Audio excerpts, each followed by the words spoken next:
പലതരത്തിലാണ് മോഷണങ്ങൾ. അതിന് വലിപ്പച്ചെറുപ്പമില്ല. ചിലർ സ്വർണവും പണവും മോഷ്ടിക്കും, ചിലർ പേഴ്സും മാലയും ഒക്കെയാണ് മോഷ്ടിക്കുക. മലപ്പുറത്ത് നിന്ന് ഇതാ ഒരാൾ മോഷ്ടിച്ചത് പോത്തിനെയാണ്. പക്ഷേ പോത്തുകള്ളൻ പോലീസിന്റെ പിടിയിലായി. കുറ്റിപ്പുറത്ത് ലക്ഷങ്ങൾ വിലമതിക്കുന്ന പോത്തുകളെ മോഷ്ടിച്ച കേസിലാണ് അറസ്റ്റ്. കുന്നംകുളം സ്വദേശി കുണ്ടത്തുവളപ്പിൽ റിയാസിനെയാണ് കുറ്റിപ്പുറം പോലീസ് അറസ്റ്റ് ചെയ്തത്. കോടതിയിൽ ഹാജരാക്കിയ പ്രതിയെ റിമാൻഡ് ചെയ്തു.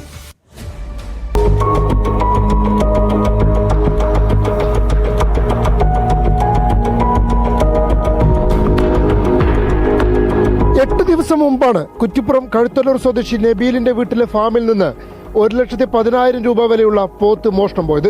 8 മാസങ്ങൾക്ക് മുമ്പ് ഇയാളുടെ മറ്റു 2 പോത്തുകളെയും കാണാതായിരുന്നു. 1.5 ലക്ഷം രൂപയോളം വിലമതിക്കുന്ന പോത്തുകളാണ് അന്ന് മോഷണം പോയത്. ചെമ്പിക്കൽ സ്വദേശി കുന്നത്ത് ജമാലുദ്ദീന്റെ ഫാമിൽ നിന്ന് 1,10,000 രൂപയും പോത്തും കളവ് പോയി. ചെല്ലൂർ സ്വദേശി നാസറിന്റെ 1 ലക്ഷം രൂപയോളം വിലമതിക്കുന്ന പോത്തും മോഷണം പോയിരുന്നു. കഴിഞ്ഞ 9 മാസത്തിനിടെ 5 പോത്തുകളാണ് പ്രദേശത്ത് നിന്ന് മാത്രം മോഷണം പോയത്. ഇത് പോലീസിനും വലിയ തലവേദന സൃഷ്ടിച്ചിരുന്നു. നബീൽ നൽകിയ പരാതിയിൽ അന്വേഷണം പുരോഗമിക്കുന്നതിനിടെയാണ് പ്രതി പിടിയിലാകുന്നത്. തൃശൂർ കുന്നംകുളം സ്വദേശി റിയാസിന്റെ വീട്ടിൽ നിന്നാണ് പോലീസ് വിലപിടിപ്പുള്ള 2 പോത്തുകളെയും കണ്ടെത്തിയത്. പ്രതി വിൽപ്പന നടത്തിയ 2 പോത്തുകളെയും പോലീസ് പിടിച്ചെടുത്ത് ഉടമകൾക്ക് കൈമാറുകയും ചെയ്തു. പോലീസിന്റെ വിശദമായ ചോദ്യം ചെയ്യലിലാണ് പ്രതി കുറ്റം സമ്മതിച്ചത്. കോടതിയിൽ ഹാജരാക്കിയ റിയാസിനെ റിമാൻഡ് ചെയ്തു.